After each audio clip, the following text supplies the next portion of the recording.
Meanwhile, the White House says its federal law enforcement crackdown in Washington is making the district safer. Today, the administration put out new arrest data from the weekend. And amid all of those patrols, WUSA 9 chief investigative reporter Eric Flack spent the night on D.C. streets into the early morning hours to show us how this is all working. And Flack, I understand that you saw FBI agents assisting in at least one of those weekend arrests. Yeah, we watched it happen right in front of our eyes and our cameras. Multiple federal agencies were backing up MPD during that arrest as FBI agents shielded their faces from our cameras. Today, Mayor Bowser said the arrest numbers are not surprising. It was just after 1 a.m. Saturday morning when we first spotted something you didn't used to see in the district. FBI agents backing up D.C. police during a routine traffic stop along the U Street corridor. The FBI agents cleared the scene moments after we arrived, letting that driver go. But minutes later and blocks away, the FBI was in action with MPD once again, this time joined by officers from the State Department. Our cameras rolling as one person was taken into custody. And all over the weekend, the White House says these multi-agency teams made 120 total arrests, dozens for being undocumented. Other arrests included assault, weapons charges, and armed robbery. The White House telling us officers also took 18 illegal guns off the street. Attorney General Pam Bondi posting to X Monday morning, Washington, D.C. is getting safer every night thanks to our law enforcement partners.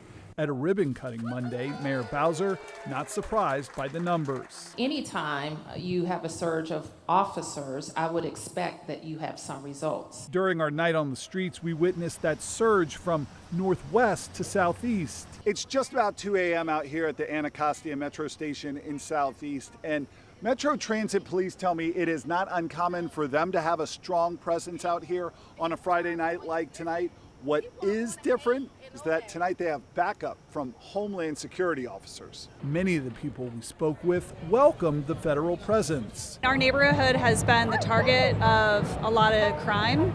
Like, we know a lot of people who have, personally undergone violent carjackings, muggings. I enjoy having extra security. I think it's a good thing. I mean, you want to feel safe when you're out and about, especially females. Some worry all of this goes too far. I think that there's a lot of better ways that money can be used to not only uplift and empower the community, but to sow a seed into the people that need the help.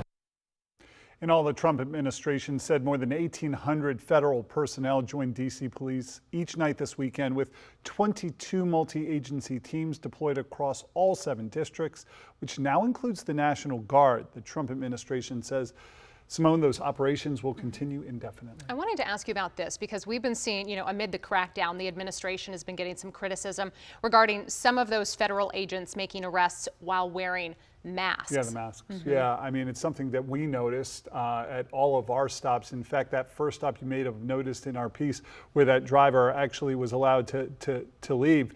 When we arrived on the scene, the federal agents, those FBI agents, did not have masks up.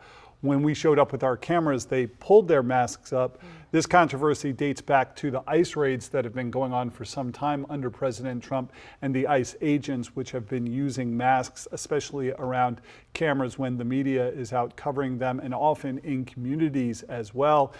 The agents, the Homeland Security, say it is for security purposes to protect the agents against any sort of pushback for what they're doing. Interesting that you observed that as well. The mayor saying there's no reason for law enforcement to be masked and asking Chief Pamela Smith to look into that further. Eric Flack, great reporting for us tonight. Thank you. All right.